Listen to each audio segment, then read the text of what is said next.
চৈতন্য চন্দ্রের দয়া করহ বিচার, বিচার করিলে চিত্তে পাবে চমৎকার।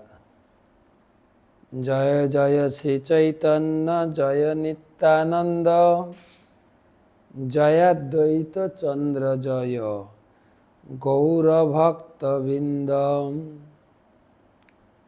বন্দে শ্রীকৃষ্ণ চৈতন্য নিত্যানন্দ সহোদিত, গৌরদয়ে পুষ্পবন্তৌ চিত্রৌ ছন্দৌ তমনুদৌ, যদ্বৈতং ব্রহ্মোপনিষদি তদপশ্যতনুভা, য আন্তা অন্তর্যামী পুরুষ ইতি সহসাংস বিভব।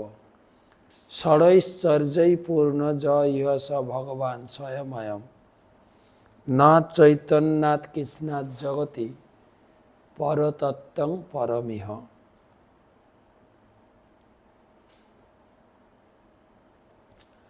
অনর্পিত চরিম চিরাত করুণায়া অবতীর্ণ কলৌ, সমর্পয়িতমুন্নত উজ্জ্বল রসাম স্বভক্তি শ্রিয়ম।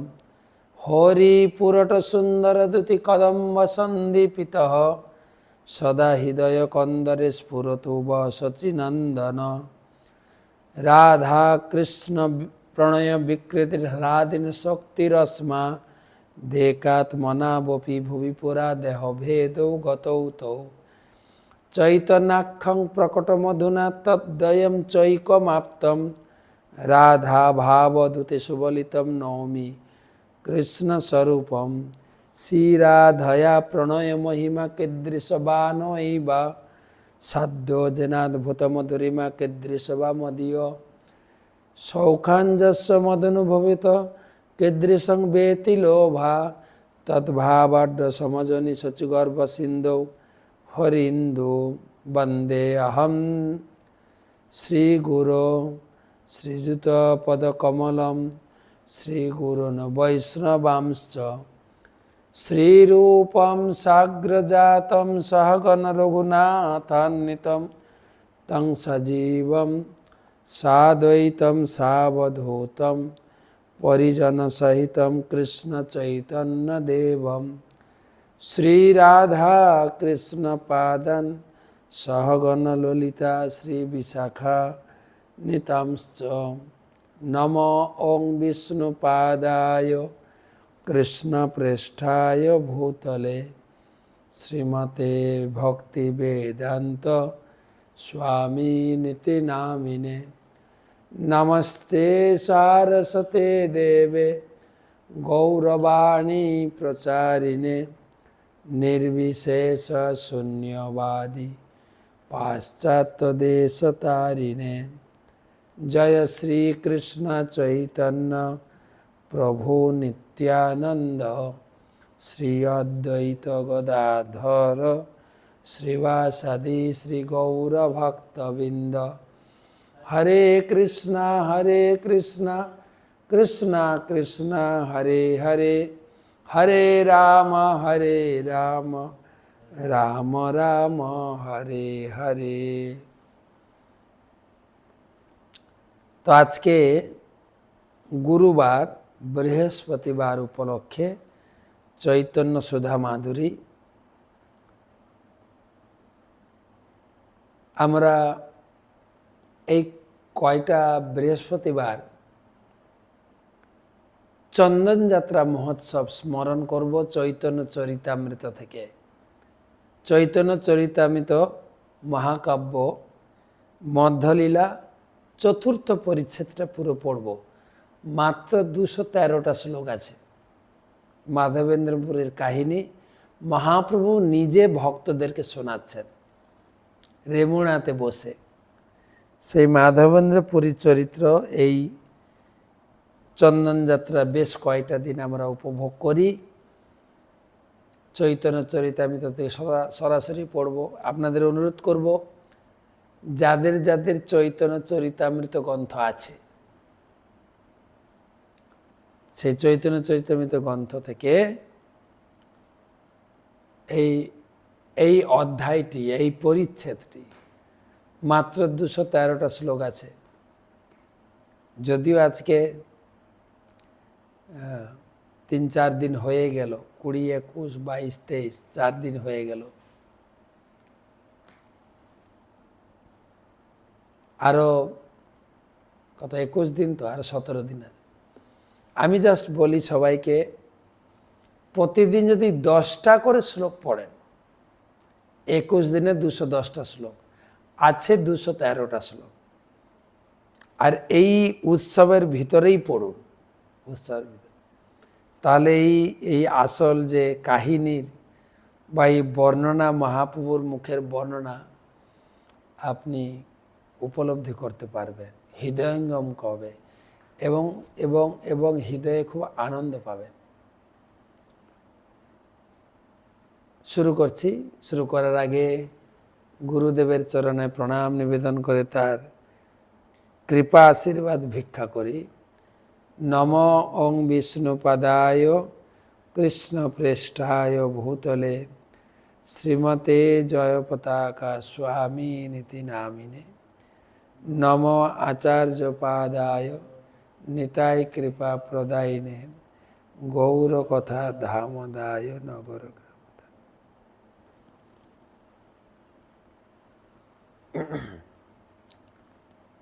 1 নম্বর শ্লোক থেকে। এই অধ্যায়ের নাম হচ্ছে শ্রী মাধবেন্দ্র পুরীর ভগবত ভক্তি। মহাপ্রভু সন্ন্যাস গ্রহণ করে তিনি শান্তিপুরে ভক্তদের সঙ্গে মিলিত হলেন। 10 দিন ভক্ত সঙ্গ, নাম সংকীর্তন, প্রসাদ গ্রহণ, নবদ্বীপ গৌড়িয়া ভক্তদের সঙ্গে খুব আনন্দ করে মায়ের আশীর্বাদ নিয়ে, মায়ের অনুমতি নিয়ে তিনি চলছেন পুরীর পথে, সঙ্গে 4-5 জন ভক্ত। চলতে চলতে তিনি রেমুনাতে পৌঁছেছেন। সেখানেই আলোচনা। যস্মৈ দাতুম চোরয়ন ক্ষীর ভাণ্ডম গোপীনাথ ক্ষীর চোরাভিধোভূত শ্রী গোপাল পাদুরাসিত বসসন যৎ প্রেমনা তম মাধবেন্দ্রম নতস্মি। অনুবাদ: যাকে ক্ষীর অর্পণ করার জন্য ক্ষীর ভাণ্ড চুরি করে শ্রী গোপীনাথের ক্ষীর চোরার নাম হয়েছিল, যার ভক্তিতে বশীভূত হয়ে শ্রী গোপাল দেব প্রকাশিত হয়েছিলেন, সেই মাধবেন্দ্র পুরীকে আমি সশ্রদ্ধ প্রণতি নিবেদন করি। মাধবেন্দ্র পুরী, যিনি সেই গোপালকে আবিষ্কার করেছিলেন এবং যার ভক্তিতে বশ হয়ে ভগবান নিজে ভোগের প্লেট থেকে ক্ষীর চুরি করেছিলেন। ভগবান নিজেই নাম ধারণ করলেন। তার আগে নাম ছিল গোপীনাথ, নাম হয়ে গেল ক্ষীর চোরা গোপীনাথ।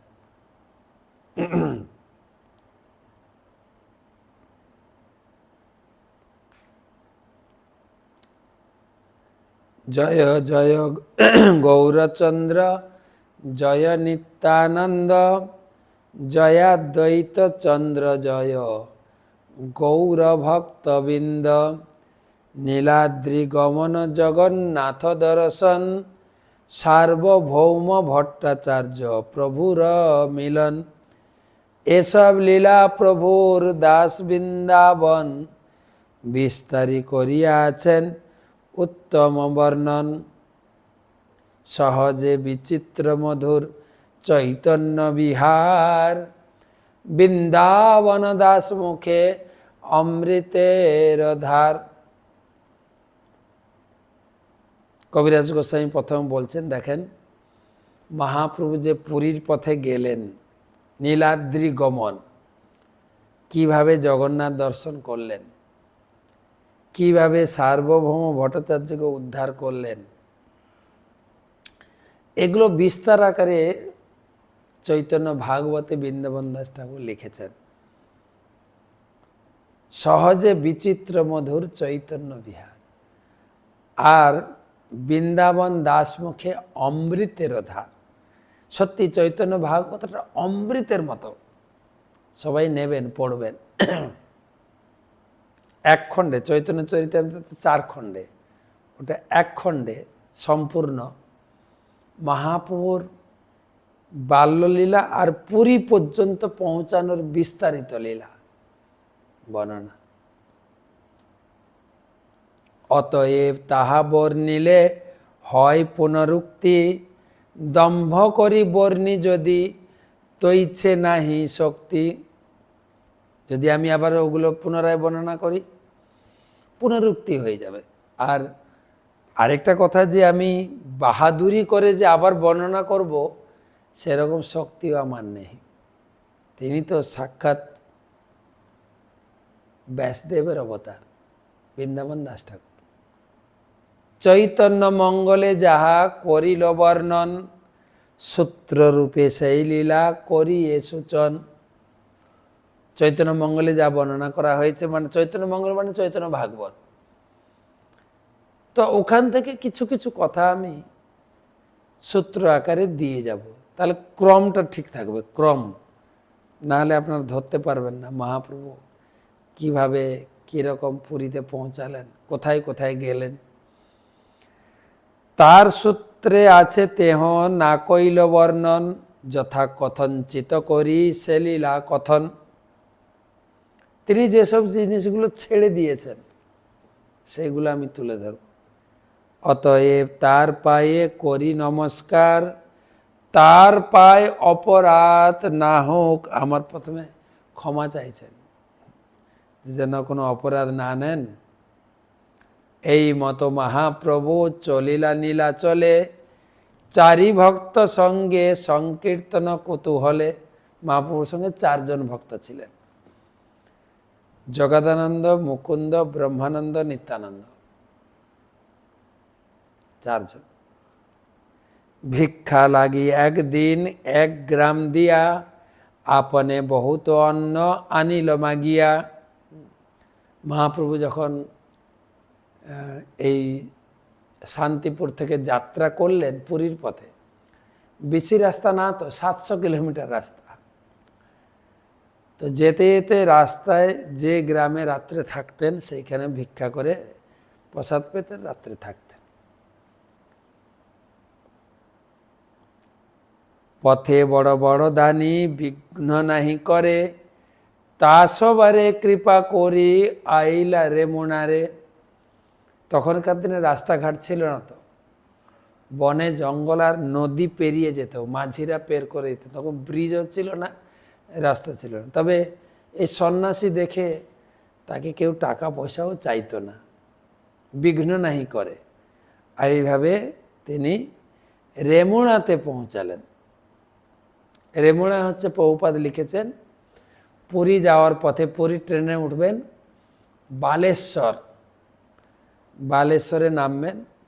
এই 13 কিলোমিটার, বালেশ্বর থেকে 13 কিলোমিটার এই রেমুনা, যেখানে গোপীনাথ বিগ্রহ সেবা হচ্ছে। এখন ইস্কনের অবশ্য একটা মন্দির হয়েছে, থাকা খাওয়ার ব্যবস্থা সুন্দর আছে, ওখানে থাকবেন আর রেমুনা দর্শন করবেন। রেমুনাতে কি আছে? রেমুনাতে গোপীনাথ পরম মোহন, ভক্তি করি কইল প্রভু তার দর্শন। রেমুনাতে আছেন গোপীনাথ, অপূর্ব সুন্দর বিগ্রহ গোপীনাথ। আর মহাপ্রভু খুব ভক্তি করে দর্শন করেছেন। মহাপ্রভু নিজে ভগবান, ভগবানকে দর্শন করতে হয় ভক্তি দিয়ে। এখান থেকে ভক্তি করি কইল প্রভু তার দর্শন। আর গোপীনাথ পরম মোহন, অত্যন্ত সুন্দর। ওই বিগ্রহ অবশ্য একটা পাথরে আঁকা বিগ্রহ, এর ইতিহাস রয়েছে। ভগবান রামচন্দ্র যখন 14 বছর বনবাস ভ্রমণ করতে করতে এই উড়িষ্যার এই জায়গায় এসেছিলেন, রেমুনা। এটা রেমুনা নাম এই কারণে, অত্যন্ত রমণীয় স্থান, সেই জন্য রেমুনা। এখনো শহর প্রবেশ করেনি, গ্রামের মতো। চারিদিকে সব ব্রাহ্মণদের বাস। সকালে উঠে আমি তো এই এই কি বলে মার্চ মাসে 2 দিন ছিলাম ওখানে। প্রায় 150 জন দেশি বিদেশি ভক্ত নিয়ে গেছিলাম। ওখানে ছিলাম, গোপীনাথ দর্শন, নগর কীর্তন, গোপীনাথের কথা আলোচনা আমরা করলাম ওখানে। অপূর্ব সুন্দর দেখতে। তো অপূর্ব রেমুনা, রেমুনা মানে রমণীয় স্থান, রেমুনা। তো ভগবান রামচন্দ্র যখন ওখানে পৌঁছালেন, ওখানে তিনি একটু আনন্দ প্রকাশ করেছিলেন। মা সীতা দেবী বললেন, তোমার আনন্দের কারণটা কি?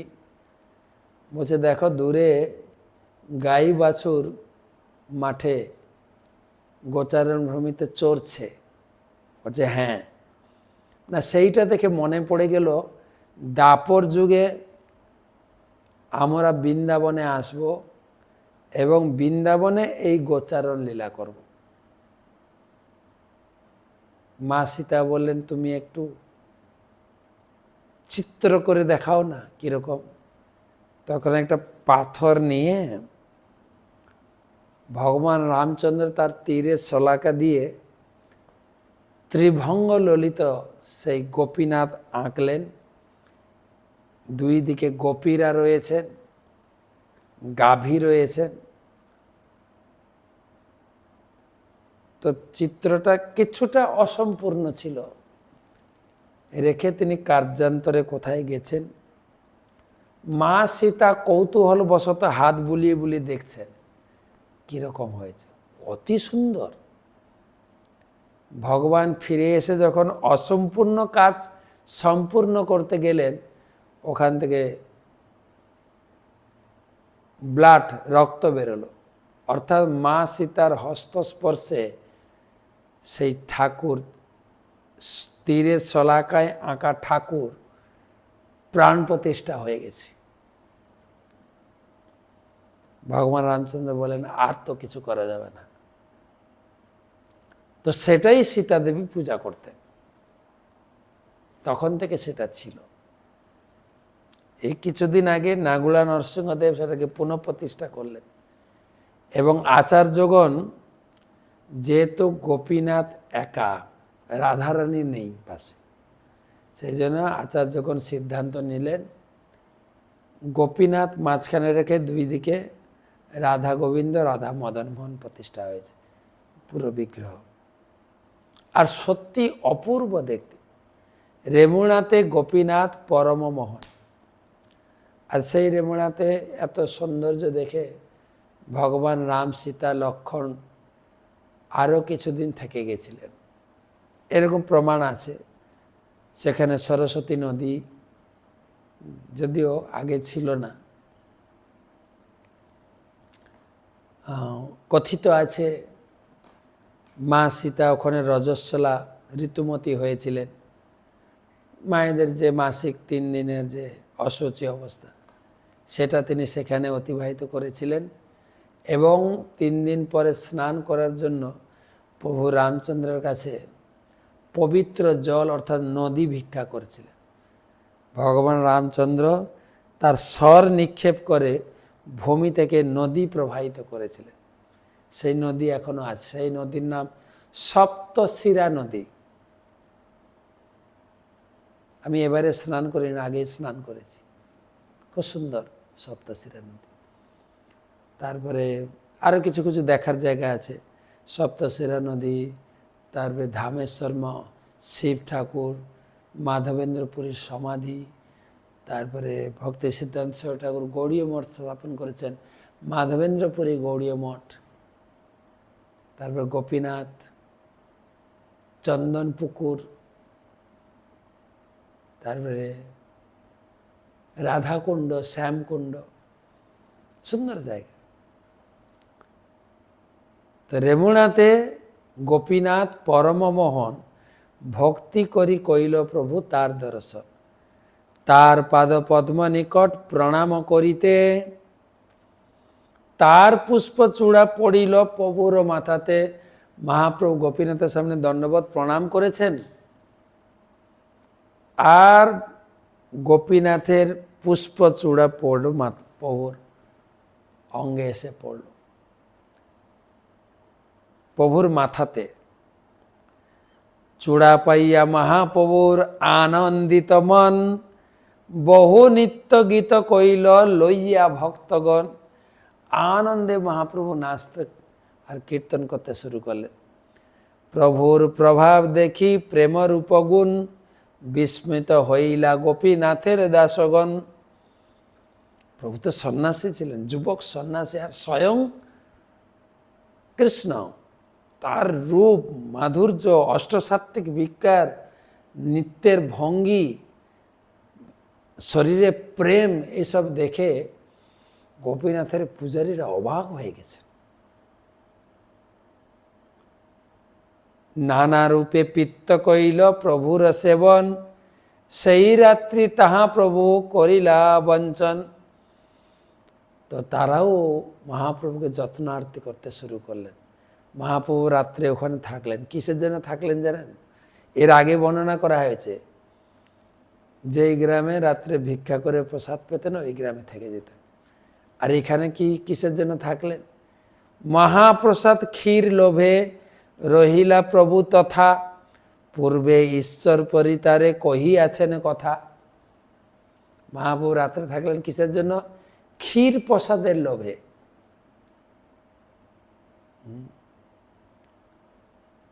যে ক্ষীর প্রসাদ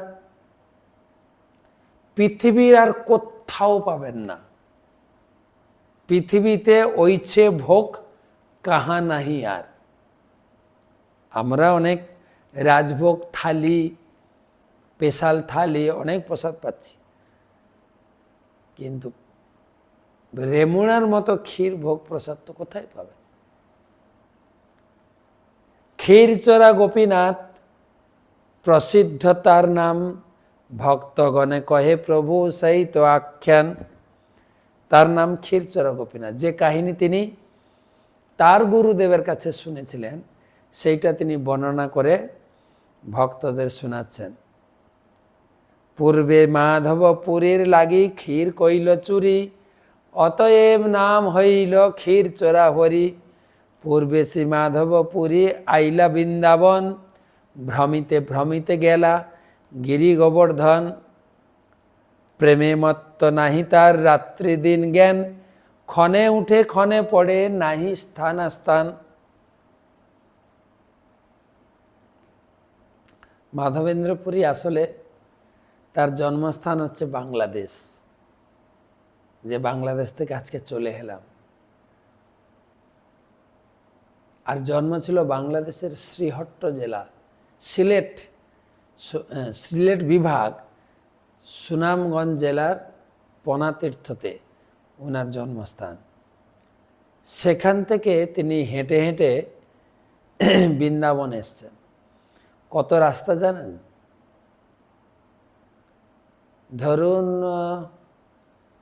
ওনার জন্মস্থান পনাতীর্থ থেকে কলকাতা প্রায় 1000 কিলোমিটার।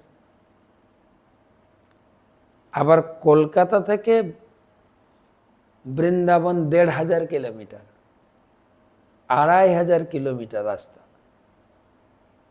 হেঁটে হেঁটে গেছে। ভ্রমিতে ভ্রমিতে গেলা গিরি গোবর্ধন। আর এত প্রেমিক ভক্ত ছিলেন, তিনি কারোর কাছে চেয়ে খেতেন না। অযাচক বৃত্তি ছিল, চেয়েও খেতেন না, কিনেও খেতেন না।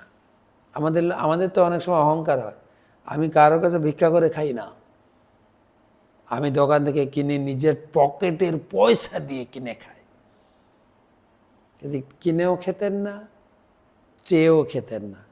কেউ যদি তাকে অযাচিকভাবে দেন, গ্রহণ করে। তা আবার কেবল দুধ বা পানীয়, মাঠা এইসব গ্রহণ করতেন, বা লস্যি। আর কি প্রেমে মত্ত নাহি তার রাত্রি দিন জ্ঞান। দিন রাত হাঁটতেন, ক্ষণে উঠে ক্ষণে পড়ে নাহি স্থান। ক্ষণে উঠে ক্ষণে পড়ে মানে প্রেমের বিকার, কালো মেঘ দেখলেই আকাশে কৃষ্ণ কথা মনে পড়তো, কৃষ্ণের রূপের চিন্তা এসে যেত, কৃষ্ণের ধ্যান করতে করতে মূর্ছিত হয়ে পড়ে যেত। হা কৃষ্ণ, কোথা কৃষ্ণ, প্রেমের ভাব। এরকম ভক্ত ছিলেন। প্রেমে মত্ত নাহি তার রাত্রি দিন জ্ঞান, ক্ষণে উঠে ক্ষণে পড়ে নাহি স্থান। শৈল পরিক্রমা করি গোবিন্দ কুণ্ডে বসি, শৈল পরিক্রমা করি গোবিন্দ কুণ্ডে আসি, স্নান করি বৃক্ষতলে আছে সন্ধ্যায় বসি। শৈল মানে গিরি গোবর্ধন পরিক্রমা করে, গিরি গোবর্ধন পরিক্রমা করে গোবিন্দ কুণ্ডে বসে জপ করছেন। খাওয়া দাওয়া নেই, কেন? চেয়ে খান না, কিনেও খান না, কেউ ভিক্ষা দিলে খান। আমাদের তো খুবই খাওয়ার চিন্তা, কিন্তু যখন যাই কিছু তো স্টক থাকে, স্টক, জানি না পাবো কিনা খাবার। আর সবসময় মুখ, আগেকার দিনের লোকে একটা সময় খেতে, এখন সবসময় দু হাতে খেতে গেছিল।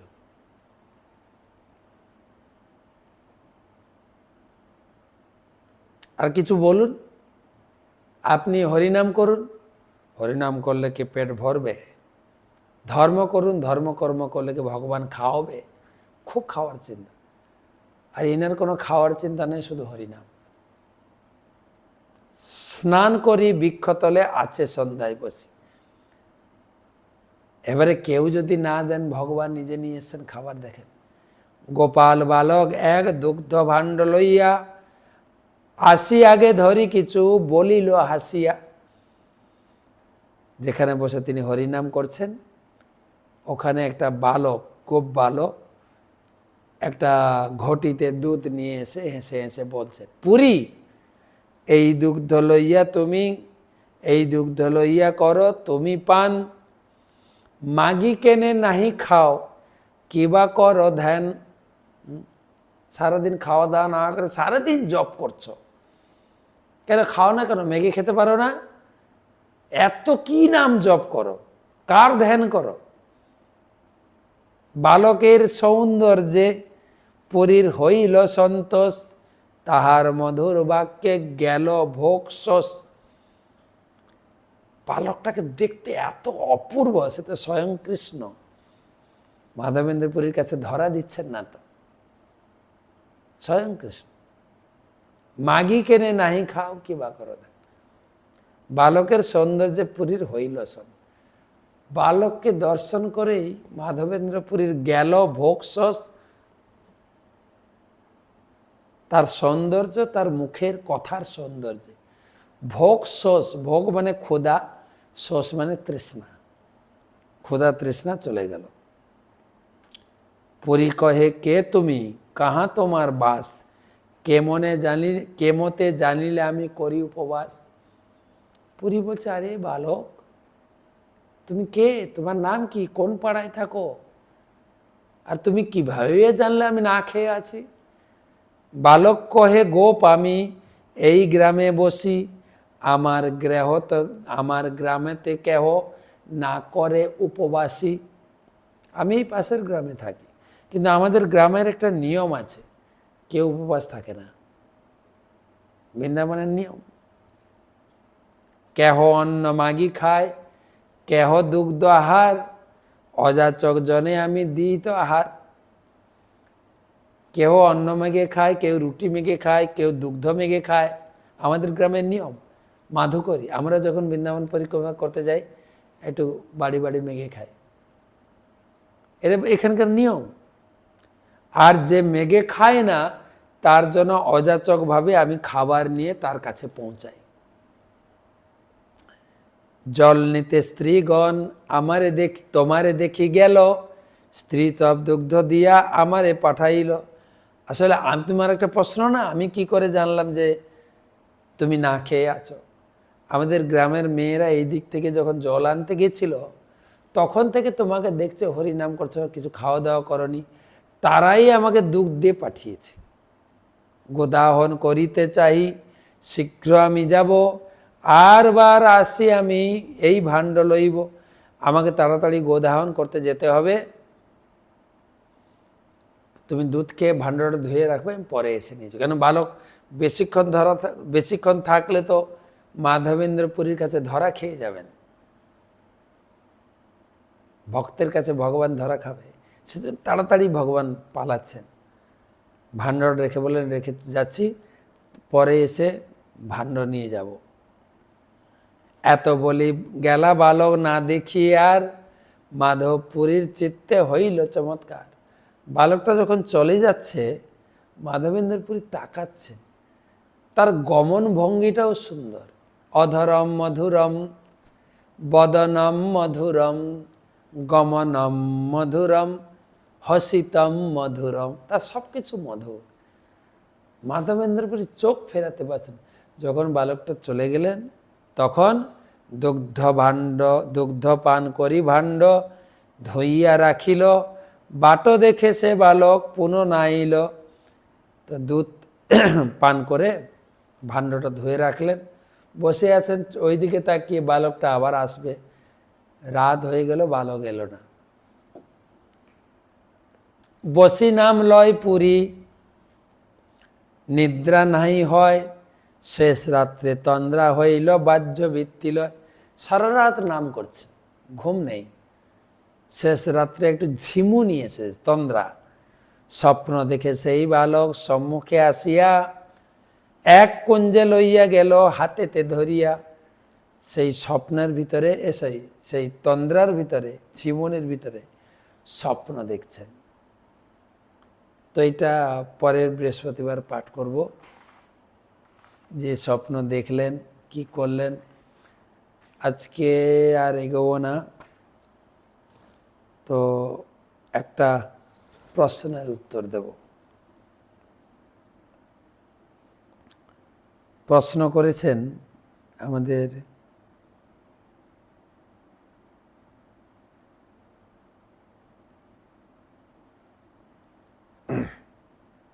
নাম তো নেই এখানে। একটা কথা জানতে মেসেজ করলাম, আমার কোনো অপরাধ নেবেন না। বলছি, তুলসী মন্দিরে যে গাছটা লাগানো ছিল, সেটা দুটো বড় বড় ডাল শুকিয়ে গেছিল।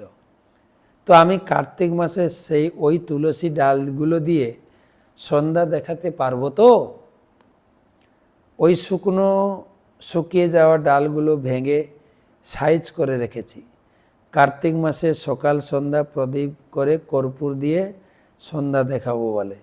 সবাই বলছে প্রতিষ্ঠিত তুলসী গাছ আগুনে দেওয়া যাবে না, কি করব গুরুদেব, দয়া করে যদি বলেন। এটা অনেকের প্রশ্ন। তারপরে আবার প্রশ্ন দাঁড়ায়, হয়তো ঠাকুরকে দিলাম, সেইটা আবার গুরুদেব, রাধারানী এদেরকে দেওয়া যাবে কিনা। অনেকের প্রশ্ন থাকে এবং মতভেদ থাকে। আমি আপনাকে বলবো, প্রদীপ দিয়ে আরতি করুন। এই সমস্ত দ্বিধাদ্বন্দ্বের চক্করে না পড়ে প্রদীপ দিয়ে আরতি করুন। আমি সেটাই করি। মাটির প্রদীপ বা পিতলের প্রদীপ, যা প্রদীপ পাবেন, সলতে দিয়ে আরতি করুন। এই তুলসী কাঠ এখানে দেওয়া যাবে না, কেউ বলে পুড়ানো যাবে না, কেউ বলে পুড়ানো যায়, যেরকম আপনার প্রশ্ন। আবার যদিও ঠাকুরকে দেখানো যায়, রাধারানীকে দেখানো যাবে না, গুরু পরম্পরাকে দেখানো যাবে না, দেখানো যাবে না। অনেক মতান্তর, মতানৈক্য। এই দ্বিধাদ্বন্দ্বের নিরসন হচ্ছে প্রদীপ দিয়ে আরতি করুন। নিশ্চিত কার্তিক মাসে দীপদান প্রদীপ দিয়ে করুন। তো আজকে এই পর্যন্ত রাখি। শুভরাত্রি।